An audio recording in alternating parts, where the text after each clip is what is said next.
Hi everyone, today I'm going to cover Bitcoin, a bold new world. As we enter 2021, we see the end of 2020 and we look at 2021 as a fresh start.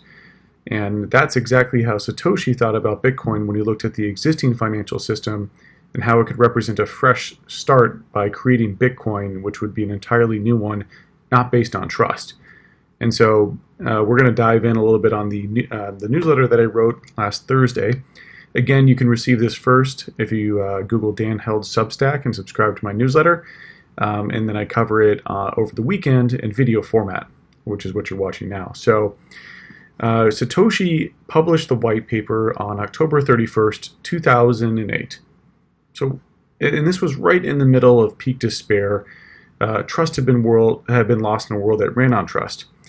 And by the way, if you want to dig in a little bit deeper, my article, Planting Bitcoin, is a great place to start there.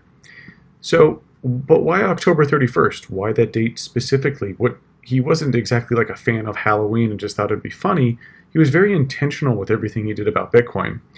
And he had actually been working on Bitcoin for at least a year and a half before publishing the white paper, which was released again on October 31st. Satoshi says, "I believed I've worked through all those little details over the last year and a half while coding it. There were a lot of them. The functional details are not covered in the paper, but the source code is coming soon." And then in August, he registers bitcoin.org. And so he's building up to this moment of October 31st. And why October 31st? What's so special about that date? So I think, and Satoshi did not reference this is largely an extrapolation of mine, but I think that Satoshi published the white paper on October 31st as a hat tip to the ancient Gaelic festival of Samhain, and which is also the day that Martin Luther King nailed his 95 Theses to a church door. Both represent the end of the old and the beginning of the new. So Samhain comes from this region, so Irish and Scottish region of the Great Britain, and this was so that's when we look at Gaelic, I had to look up exactly the region. This is the Gaelic region.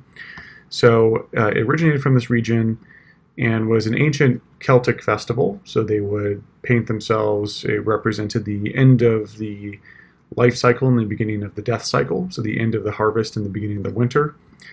And so these are some depictions of how that might have looked. Not many folks, I don't think folks really celebrate the original holiday anymore. It's transitioned to other holidays over time, and that's what I'm going to cover next. So Samhain became All Saints' Day, or our modern Halloween, or All Hallows' Eve, which is a major, and the Catholic Church created this because they wanted to bring in the pagans into the Catholic religion. So they're like, well, what if we adopt some of their holidays? Because a lot of people are like, man, I really love this holiday. I'd really hate if I switch religions if I couldn't celebrate that anymore. And so they created All Saints' Day, naturally kind of a trend, a much bigger pivot away from the original Samhain, which represented the end of end of life and the beginning of death, the end of seasons. Martin Luther felt that it was time for a change in the Catholic Church. The Catholic Church was ripe with fraud, and we had different. I don't know if many people have heard about this, but in the Catholic Church, you could pay to have your sins erased, and this is a depiction of that, where folks are paying to have their sins erased.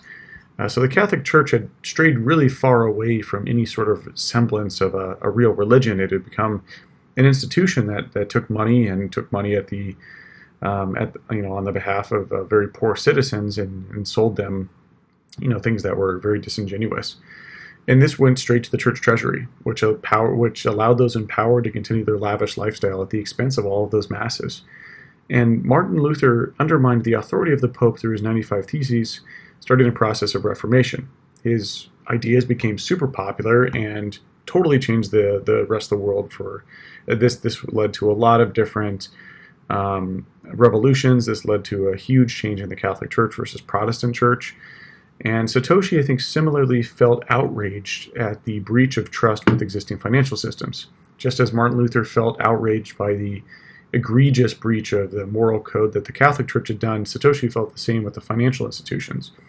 And we see this with Satoshi's writing, and this was his writing, his first writing right after he published the white paper, February 11th, 2009. And so right after he tells this P2P Foundation, which was kind of a nerdy You can think of it as like a nerdy forum. He tells everyone, hey, by the way, I built this thing called Bitcoin. You should check it out. Give it a try. And then the first thing he says right after is the root problem with conventional currency is all the trust that is required to make it work. The central bank must be trusted not to debase the currency, but the history of fiat currencies is full of breaches of that trust. Banks must be trusted to hold our money and transfer it electronically, but they lend it out in waves of credit bubbles with barely a fraction of reserve.